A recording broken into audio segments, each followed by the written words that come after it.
Referral Mastery course. This is session 5 of our course. Today we're going to be discussing how to add responsive people to your database. Now there's two separate questions that title is actually pointing at that I'm going to answer today, and I will draw those out in a second.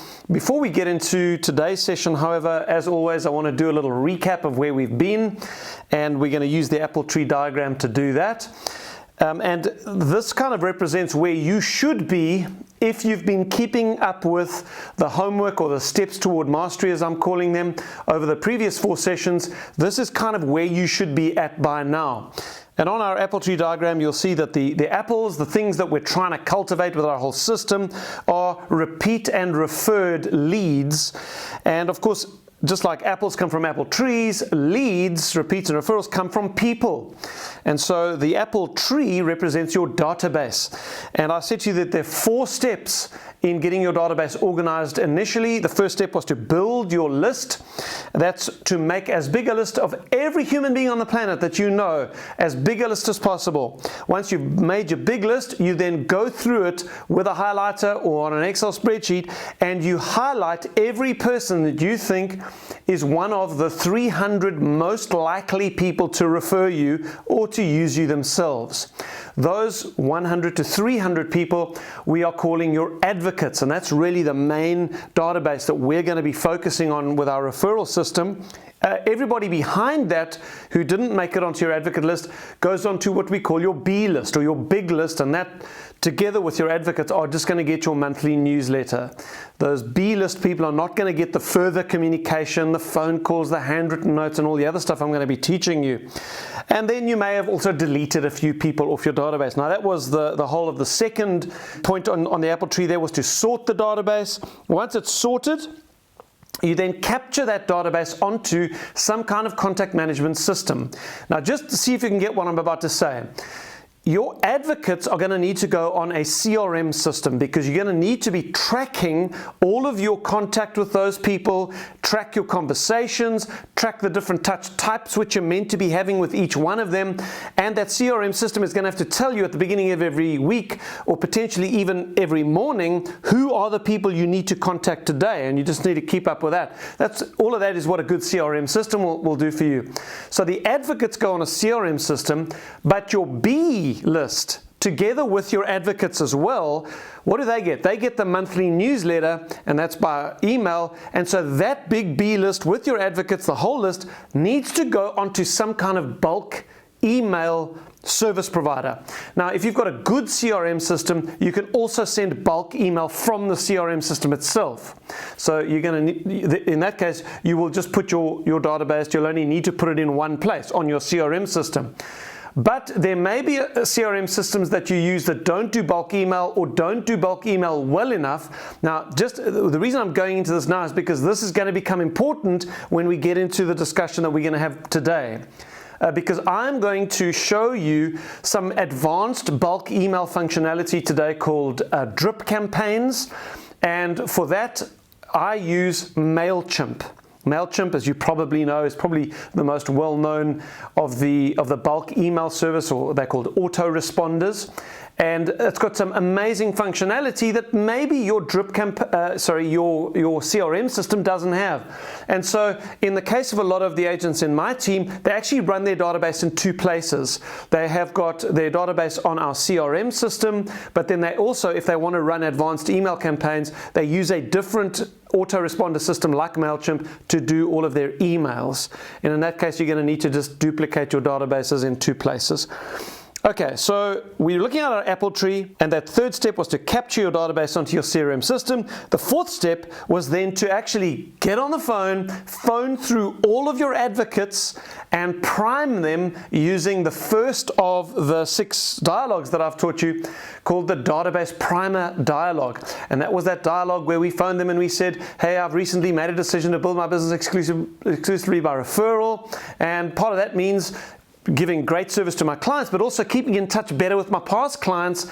And I'm trying to get clear at the moment who it is who would actually be happy to refer me. So can I ask you, if you were buying or selling your home, or you had a friend or a family member who was, am I the agent you would refer them to? So there's that dialogue that I gave you, and then you're going to phone through all 300, you're going to prime them using that database primer, and then for all the successfully primed advocates, you then followed up with a handwritten note saying, thank you so much for your pledge of support. Your referrals mean the world to me. Okay, so that's kind of where we're at. Today, I want to focus in back on this build part of the database, because this may not be obvious, although it may be to you. Your database is not going to remain static. You are going to continually be adding people to your database, and some of them will not even have to go in the back door of just going on as a B-list client first. They start getting your newsletter, and then later on they get upgraded to an advocate if they start referring you. Some of them, you meet them, you click with them, perhaps it's a client that you've now met through a transaction, you've had a great experience with them, and they are raving fans by the time the end of that transaction happens. They immediately, you want to keep in touch with them as you do with your other advocates. They're going on as an advocate immediately. Well, that whole picture is what I want to focus on today. How do you add responsive people to your database? How do you keep building the database up? Now, there's two questions that raises. The first of those two questions is this: how do I add more people to my database? And the answer to that question is with a simple question. I'm going to teach you the second of the 6 dialogues that I'm going to teach you through the whole course. We're going to do the second of them today, and it is designed to do exactly this. Now, the dialogue is going to sound vaguely familiar to you because it's a different form of the database primer question. Remember, the database primer question was, if you were buying or selling your home, or you had a friend or a family member who was, am I the agent you would refer them to? Now, you could ask such a direct question of your advocates because of these are the people that you think are the most likely to refer you. These are people you know and you've already got a relationship with them, so you could be a little bit more direct with them. When you meet people, let's say you're in a Regis office. All EXP agents get Regis office membership around the world. Let's say you work a couple of days a week in the Regis office, which, by the way, I think is a very good idea, because you're going to meet a lot of people and start to get to know people who work there full time, or they have their offices there, they use that as their workspace. You're going to start building relationships with all sorts of people in all sorts of industries who've got all sorts of interesting little businesses, and many of them are going to get into a conversation with you about what you do. Now, how, when I'm sitting at the workspace at Regis and I've got chatting to this person a couple of times and I've got to know them and they know I'm a real estate agent, how do I get to the point where I can get them onto my database and start keeping in touch with them? It's a very simple question, and we're going to call this the database filter dialogue. The database filter dialogue. Now, why filter? Because you never want to add anyone to your database unless they first go through this filter of this question. This database filter dialogue actually will give you permission to keep in touch with people. They will give you their email address in order for you to do so. And this is what it sounds like. If you were buying or selling your home, or you had a friend or a family member who was, do you have an agent you would refer them to? You see the slight difference in the question there. It's not, am I the agent you'd refer them to? You say, hey, do you have an agent you would refer them to? So I'm sitting next to this person at the Regis office. We get into a conversation again. It's been a great chat. I'm going to head off. I say, oh, by the way, Bill, if you were buying or selling your home, or you had a friend or a family member who was, do you have an agent you'd refer them to? And they say, no, I don't. Then you will explain to them that you have a trusted advisor program, you keep people informed about what's happening in the property market, and you would love to keep in touch with them too. Would that be okay? They say yes. You say, what's the best email address to get you on? You get their email address and boom, they're on the list. So maybe you want to pause the video, role play that little dialogue. Once it's in your mind, you'll never forget it, and it's just ready. Now you know when you go into any kind of networking event or office or any kind of public, something at the school, your kid's school, and you're sitting next to it, anytime you get into any conversation with anyone, it is a low-key way, very predictable way of getting people's permission to keep in touch with them. Hey, if you were buying or selling your home, or you had a friend or a family member who was, do you have an agent you'd refer them to? No, we don't. Great, I've got a program. I keep people in this area informed about what's happening in the property market. On a monthly basis, I send out something that I think has got high value. Would it be okay if I kept in touch with you too? Sure. Great. What's the best email address to get you on? Boom, they go on. They either go straight on as an advocate if you think they're that kind of quality, or they just go onto your B list. Okay, so this is how to add new people. Now, on your apple tree diagram, under the dialogue section there, you might want to just keep this one up to date now. It's the second of the 6 dialogues, the database filter dialogue. So let's just talk briefly about how to meet people, because if you're going to want to build up your database, you need to be meeting people regularly. Now, there are many ways to do this, and if you're hardcore and you're up for it, I think circle prospecting is actually one of the best ways to do it, because as Ricky Carruth has taught us, Ricky does an amazing job of circle prospecting and his strategy around it. Go check him out at his Zero to Diamond coaching course. Ricky has got an amazing way of getting agents to get on the phone and speak to people in their selling area, homeowners in their selling area, and getting those homeowners permission to keep in touch with them. But there are obviously also other warm ways, and that's on the slide on the screen. You can do client adoption or absorption plans. I'm actually going to teach you that later in this course. Those are great ways to add chunks of people onto your database at a time. You can do housewarming parties. So when you help a new buyer move into an area, you say to them, hey, one of the services I like to provide for my clients is to host a housewarming party for you. I know it's super busy when you move into a new home. You don't want to do any of the admin around this, but you would like to meet some of the people in the area. Well, I'll do all of the admin for you. You just give me a budget for how much you'd like to spend on the catering or whatever, and I'll do all of the organization myself. And then you would send beautiful printed invitations to all of the neighbors. You'd follow up with a phone call. You would be at the housewarming party, so you're meeting all the neighbors who do come, and then you'd follow up afterwards with a handwritten note saying, thank you for attending Joe and Mary's housewarming party. It was so good that you made the effort, and I'm glad you've connected with your new neighbors. And then you can even follow that up with a phone call the next few days. Say, hey, it's Stephen. I met you at the housewarming party. Just wanted to say thanks again for coming. Hope you had a good time. And oh, by the way, if you were buying or selling, you had a friend or a family member was, do you have an agent you'd refer them to? Okay, so you're going to use this database filter dialogue. It doesn't matter which of these methods you use to build up your database. That's the question you're going to use, and then you're going to get permission to keep in touch with them. So these are all just creative ways to start getting in touch with people in your area. A change of address program. This is for buyers that don't want to have a full-on housewarming party, because some of your buyers would have said, no, we're not up for that right now. Then say, okay, well, could I do change of address cards for you? You know, sometimes it's a mission for you to let all of your previous friends and colleagues know that you've moved, and give them your new address and your new contact details. Well, I'll take care of all of that for you. All you got to do is give me a list of the people you want me to send out the information to, and I'll take care of the rest. So you do little change of address cards. Joe and Mary have moved, you know, have it nicely designed, and then you get the contact details of all of the people that it's going to. You send them, and then you follow up with a phone call. Hey, did you get the little card? Joe and Mary have moved. Oh, and by the way, community forums, show houses, or what you in the States would call open houses. Open houses are the most amazing way to meet people in the area.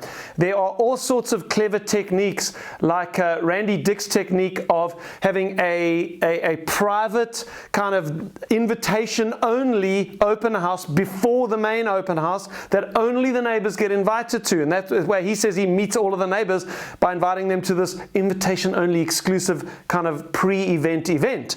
You can also do 5 by 5 by 10, so the 5 houses on the right, the 5 houses on the left, and the 10 houses across the street from the open house, and go knock on those doors, give them an invitation to attend the open house. It's a great way to meet people, and obviously when you're at an open house, you're also meeting people that are responding to the advertising who are potential buyers to the area. So open houses are wonderful. Community service organizations, so Lions Club or Rotary Club or whatever you've got in your area. Join a local sports club. One of the best ways to meet people is over sport. Join a running club, join a pickleball club, or whatever. You've got to get out into the community. Get involved in your local church, business networking functions that are held in your city. Maybe there's a chamber of commerce, that sort of thing in your area that has regular functions. Go to them.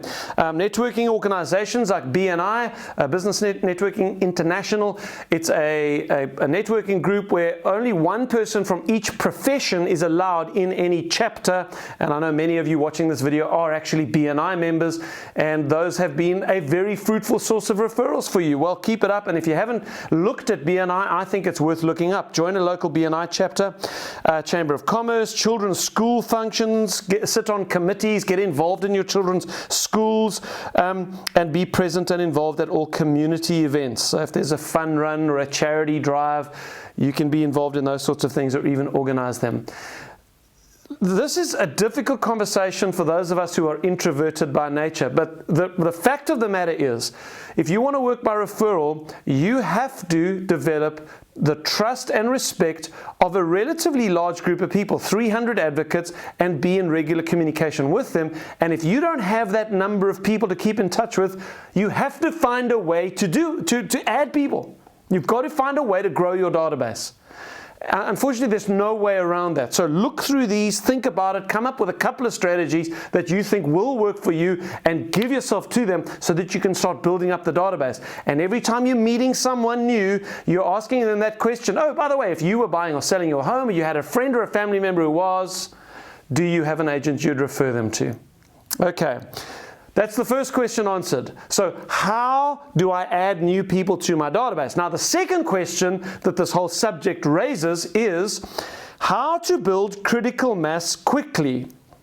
How to build critical mass quickly. Now, this is another way of asking this question is, how do I get people that I've just met to be responsive and give me lots of referrals quickly? So that they go from like 0 in their kind of top of mind awareness, they're thinking about me, they're at a dinner party, someone says we think of selling our house, it does not go in one ear and out the other, they think, oh, I must let Stephen know. And then they give you a call the next day, hey, my friend Mary said she's thinking of selling her house, I've said that she must expect your call, here are her details. Like, how do we get someone that we've just met from nothing to that as quickly as possible? Well, it might surprise you, there's been some research around this and we know exactly how to get them to what we call critical mass. You need to develop critical mass with a new contact as soon as possible. And critical mass, just to remind you, we have done this before, but it is that term that the marketing fraternity used to describe when a certain brand of an industry gets associated with the whole industry. So this generic product is now associated just with this brand name, and people call the product by this brand name, even though there are other brands that sell that kind of product. So in the old days it was, you didn't vacuum a floor, you hoovered a floor. There were different brands of vacuum cleaner, but Hoover had just cornered the market. They had critical mass. And today the best example of that is Google. You don't do an internet search, you just Google something. Now what we want to do is get these new people that we're adding to our database to critical mass where they associate us with real estate, buy a home, sell property, real estate, any of these trigger terms, immediately get them to think of you. How do we do that? Well, here's what the research says. This means beginning the mindshare positioning process immediately. Studies show that this is best accomplished by touching the person 8 times in 8 weeks. So a touch is any kind of communication that you have with this person 8 times in 8 weeks. This is where a drip campaign can be so helpful. This is where a drip campaign can be so helpful. A drip campaign is an email campaign that sends a series of emails over a predetermined time frame automatically. So some people are in week 3, some are week 1, maybe you've got others in different weeks, but it's all just happening automatically. You don't even have to worry about it. You just add them to the database, you give them a certain tag so that the system knows to trigger the drip campaign, and you can forget about it after that. The only time you do not forget about it is halfway through. I'm going to put this on the screen for you later. Halfway through the drip campaign, so in week 4, I would recommend you make a phone call, because they've got 4 emails in a row after your initial meeting. Make a phone call halfway through, just touch base. Hey, are you enjoying the communication? Are you getting it? No problem. If there's ever anything I can do, let me know. Boom, little personal touch, and then the next 4 weeks we'll keep going after that. Okay, so let's end it there. I'm going to cut to my computer and I'm going to show you what the drip campaign looks like and how to program it. Right, what you're looking at on the screen is my MailChimp account.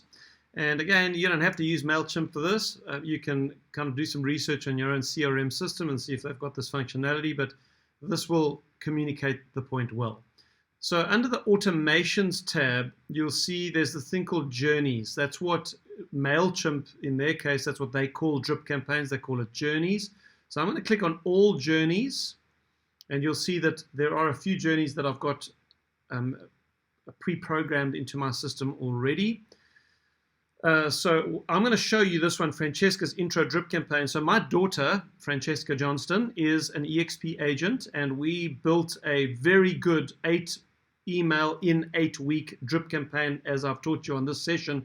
So I'm going to show that one to you so that you've got an idea of what we chose for the content for each of those 8 emails. If you would like to read those emails in detail, just send Francesca an email and she will add you to her database so that you will get the 8 emails in the 8 weeks, and that way you've got an actual copy of them, and you're welcome to copy them. There's no problem with that. I'll put Francesca's email on the screen or below the video. The new EXP agent onboarding drip campaign. This is actually one of the things I do in my EXP business. When anybody joins my whole revenue share group, I add them to this. So we've got 1,341 people that have gone through this already. And it triggers, in that case, it's actually 11 emails in 11 weeks that they get, taking them through the most important steps to get up and running smoothly as an EXP agent. Okay, so let's look at Francesca's drip campaign. We're going to click on that. So the first thing you've got to do is you've got to tell the system how to add someone to the drip campaign. And in MailChimp and on most CRM systems, you would do that using what we call tags. So what I've done here is we've chosen to use this tag drip campaign. And when Francesca adds someone to her database now, she tags them drip campaign. And then the system triggers the email. The first email goes immediately, and we can actually have a look at that email if you want to. So that says, hi, first name, great connecting with you. I'll be in touch soon. In the meantime, please click here to learn more about me and property in the upper southern suburbs. And we've got a little GIF, which is a moving image. It's not actually a video it's a moving image, but it's hyperlinked to her agent bio page on the website of the real estate team that she's with, which is called Realtor South Africa. And this is her agent bio page. So immediately when she adds someone to her database, she triggers them by tagging them drip campaign, and they get this email immediately. If they click it, it takes them to this page. There's an agent intro video. That's a 3.5-minute video to get to know Francesca. And it's a simple little page. They can click a few other things to look at some listings. But essentially what we want them doing is watching this video. Okay, so that's the first of the emails. That one goes immediately. Then we've programmed in a 1-week delay. And let me actually show this to you. She's got 21 people so far since we built this for her, because she's only recently joined. 21 people she's added. 85% are opening the email. That is a massively successful open rate. Most bulk email open rates are around 20%. So she's getting over 4 times that with this first email, and a lot of those people will be watching the video. So it's fantastic. We've programmed in a 1-week delay, and then email number 2 goes.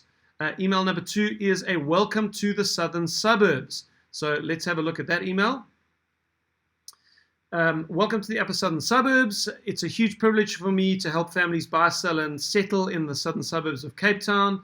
It's a remarkable place. Please click here to watch the video now. So this is introducing people to the southern suburbs of Cape Town. Something else about the emails, especially the first couple of emails, I want them to be video rich, because people bond with you. It's called parasocial bonding, where people actually bond with you over video, and it keeps the text really short. You don't want to have reams and reams of text for your first or even your first and second email. You want them at least getting to know you a little bit more before you start sending them text-based emails.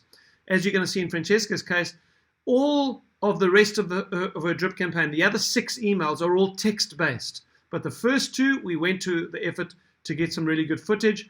And if you click on this, it actually just takes you to the YouTube video of Francesca's Welcome to the Southern Suburbs of Cape Town video, which is a fantastic video. if you get onto Francesca's drip campaign, you'll see the video that she's produced with unbelievably good footage of the Cape Town area, the upper southern suburbs. We're on the foothills of Table Mountain. It's a beautiful part of South Africa. Okay, so enough of that. Another 1 week delay, then email 3 goes, which is local school spotlight. We are in an area where Francesca will be selling to a lot of young families who move into the area because we've got very good schools in the area. So we decided to do an email just on the local schools. And if you look at this email, one of the things that Francesca did was she did a whole lot of research into all the top schools in the area, and then she linked the schools' websites. So if you want to go to Herschel Girls, you click on that, it takes you to Herschel's website. Bishop's is the private school for boys in the area. Click on that, it takes you to Bishop's website, and so on for a number of the other schools. All the emails end the same way. I'll chat soon. If there's ever anything I can do for you, just let me know. So that's week number 3. Week number 4, things to do in the southern suburbs. Week 5, art and culture in the southern suburbs. This was an email we got a local art specialist, one of the top art curators in the country, actually wrote this for Francesca, and she's highlighted the top galleries in Cape Town. We got a lot of very good art galleries in the city. Another 1 week delay. The next email is Upper Southern Suburbs. What was this? Upper Southern Suburbs Property Market Report. Now, this is the one email in the drip campaign that Francesca's going to have to come in and change every couple of months, because she's pulling data from the data sources that we've got in South Africa on what the property market's doing, how many properties have sold in the area, what the average selling price, average days on the market, all that sort of thing. You must have one email at least in your drip campaign that is hardcore real estate knowledge, so that you are communicating to your audience. I know what I'm talking about when it comes to real estate. I'm not only a very nice person and a wonderful person to deal with that you can trust me, but I'm also highly competent as a real estate agent. So we've got age of owners reports, etc. Now, as I say, this Francesca is going to have to come and change. Whereas all of the other emails, you've probably seen already, she's drafted them once and they will be valid in 5 years' time. She will still be able to just have people going onto that drip campaign and going through the 8 emails. This one, she's going to have to come in and change once every couple of months. So that was, I think it was week 5. Then, and again, I don't want to labor the point, but between each email, you see we're programming in a 1 week delay. The next one is the best date night spots. This was Francesca's idea, and I think it turned out so well. This is such a cool email, and the way she wrote it. So you've got date night spots, and if you're looking for a romantic evening out, what are the best restaurants in the area? So Asian, pizzas, burgers, Mexican, pasta, and Italian, together with the website links for each of those restaurants, so that people can make a booking if they want to. Again, this is all value-added stuff, and people really appreciate this kind of content. So that's the best date night spots. Then thank you. So that was number 7. And then the final one is a short email just saying thank you for coming on this journey with me. And I will be keeping in touch now on a monthly basis. So let's have a look at that email. It's a short email just saying thanks for joining me. Don't worry, I will be keeping in touch. Each month you will be receiving my market update email filled with the same kind of valuable content. Then don't hesitate to reach out to me if you need anything, and I'm looking forward to staying connected with you. Okay, 8 emails in 8 weeks. Now, the last thing I want to show you on the drip campaign, very clever. Think about this logically now. Francesca has kept in touch for 8 weeks with someone brand new that she's added to her database. Halfway through, she's given them a phone call. We do not want this person during that 8 weeks to receive the normal newsletter. We don't want the newsletter confusing or overburdening this person. Geez, I get this like weekly email on a Tuesday, and all of a sudden there's a newsletter on a Thursday, and I'm just going to unsubscribe. We don't want that. We want them just clean, getting the 8 emails, and only after the 8th email do we want them then to get the newsletter that gets sent to everybody once a month. How do you do that? Well, MailChimp will add a tag. We've programmed it. After the 8th email, we've told MailChimp, add the tag monthly newsletter. So someone will get tagged drip campaign. They'll go through the 8 weeks. At the end of the 8 weeks, they then get another tag added to them, monthly newsletter. And who does Francesca send the email to once a month? She sends it to everyone tagged monthly newsletter. You get it?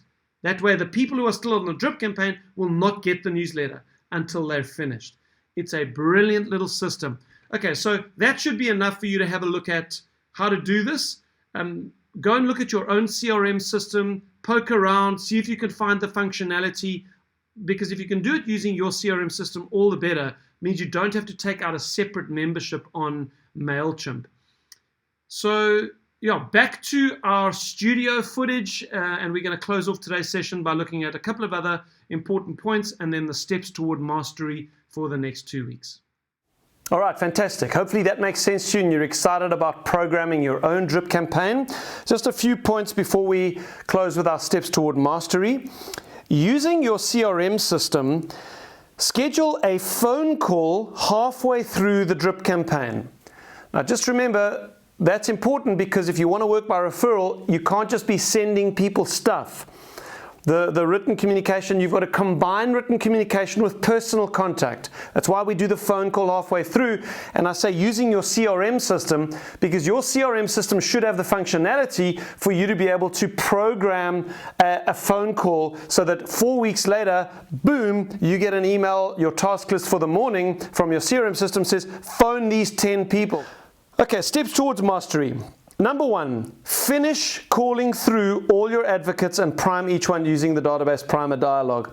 You say, weren't we supposed to have done that like weeks ago? Yes, you were, but I've done this so many times. I know that for the vast majority of you doing this course, you've actually not finished priming your advocates yet. And this is the last 2-week gap I'm going to give you to do so. In our next session, I'm going to assume that you have finished priming the database and we're going to get on then with the written communication types. We're going to start talking about the actual communication strategies we're going to use. So finish the priming of your advocates. Secondly, as you will remember, send every successfully primed advocate a handwritten note thanking them for their support. And then the last thing I'd like to suggest you do over this next 2 weeks is to start planning or even building an introductory drip campaign. And hopefully you were inspired to do so from today's video. So that's it for today. God bless you. I will see you in our next session where we begin looking at written communication, and in the next session we're actually going to look at handwritten notes, which is an inspiring session, and I'm hopefully going to open your eyes to the most powerful technique that you've never thought of implementing in your business. So we'll see you then, and I look forward to it.